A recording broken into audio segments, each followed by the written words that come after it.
ಹೆಚ್ಚು ದೈವಿಕ ಜ್ಞಾನ ಮತ್ತು ಪೂಜ್ಯತೆಯನ್ನು ಹೊಂದಿರುವ ಶಿವನ ಹುಟ್ಟಿನ ಕುರಿತು ಹಲವು ಪೌರಾಣಿಕ ಕಥೆಗಳು ಇವೆ. ಅತ್ಯಂತ ಜನಪ್ರಿಯವಾದ ಕಥೆಯ ಪ್ರಕಾರ, ಶಿವನ ಹುಟ್ಟಿನ ಬಗ್ಗೆ ಕೆಲವೇ ವಿಶೇಷ ಘಟನೆಗಳು ಹೇಳಲಾಗಿವೆ. ಒಂದು ಸಮಯದಲ್ಲಿ ದೇವತೆಗಳು ಬೃಹತ್ ಸಂತೋಷ ಮತ್ತು ನೆಮ್ಮದಿ ಅನುಭವಿಸುತ್ತಿದ್ದರು. ಹಿಂದೂ ಧರ್ಮದ ಮಹತ್ವದ ದೇವತೆಗಳಲ್ಲಿ ಒಂದಾದ ಶಿವನು ಪ್ರಪಂಚದ ಸಂಸ್ಕೃತಿಯ ತತ್ವಶಾಸ್ತ್ರಗಳನ್ನು ನಿರ್ವಹಿಸುವುದಕ್ಕೆ ಪ್ರಖ್ಯಾತನಾಗಿದ್ದನು. ಶಿವನ ಕಥೆಗಳು ಹಿಂದೂ ಧರ್ಮದಲ್ಲಿ ಬಹುಮುಖ್ಯವಾದ ಮತ್ತು ಪೌರಾಣಿಕ ಪ್ರಾಧಾನ್ಯತೆಯುಳ್ಳ ಕಥೆಗಳಾಗಿವೆ. ಶಿವನು ನಾಚಿಕೆಯಿಂದ, ಶಕ್ತಿಯಿಂದ, ಹಾಗೂ ತ್ಯಾಗದಿಂದ ಗುರುತಿಸಲ್ಪಟ್ಟ ದೇವತೆ.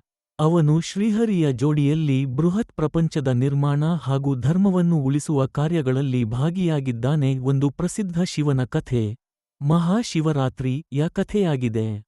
ಮಹಾಶಿವರಾತ್ರಿಯು ಶಿವನ ಪ್ರಿಯತಮ ದಿನವಾಗಿದೆ, ಮತ್ತು ಈ ದಿನವನ್ನು ವಿಶ್ವಬ್ರಾಹ್ಮಣ ಹಾಗೂ ಶಿವನ ಅನುಗ್ರಹವನ್ನು ಪಡೆಯಲು ಭಕ್ತರು ಸಾಮಾನ್ಯವಾಗಿ ಉಪವಾಸ ಮತ್ತು ಧ್ಯಾನ ಮಾಡುತ್ತಾರೆ.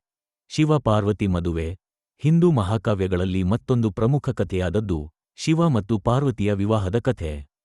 ಪಾರ್ವತಿ, ಉಮಾ ಮತ್ತು ಗಣೇಶನನ್ನು ಜನಿಸಿದ ಮರಾಠಿ ಮತ್ತು ಗೋಕರ್ಣ ಕಥೆಗಳ ಮೂಲಕ ಶಿವನೊಂದಿಗೆ ಆಧ್ಯಾತ್ಮಿಕ ಸಂಪರ್ಕವನ್ನು ಸಾಧಿಸುವ ಪ್ರಯತ್ನವನ್ನು ಸೂಚಿಸುತ್ತದೆ. ಮೂಲೆ ಶಕ್ತಿ ಶಿವನ ತತ್ವಗಳನ್ನು ಅರ್ಥಮಾಡಿಕೊಳ್ಳಲು ಹಲವಾರು ಕಥೆಗಳಿವೆ. ಅವನು ಲಿಂಗಭಾವದಲ್ಲಿ ಎಲ್ಲಾ ಜೀವರಾಶಿಗಳ ಜೊತೆಗೆ ಸಂಭ್ರಮಪಡುವ ದೇವತೆ. ನಂದಿ ಶಿವನಿಗೆ ನಂದಿ ಎಂಬ ಪರಿಪಾಲಕ ಮಡುವನಾಗಿದ್ದಾನೆ. ಇದು ಒಂದೇ ಸಮಯದಲ್ಲಿ ಶಿವನ ವಿಶ್ವಾಸ ಮತ್ತು ಭಕ್ತಿಯ ಪ್ರತಿಯೊಂದಾದ ಕತೆ.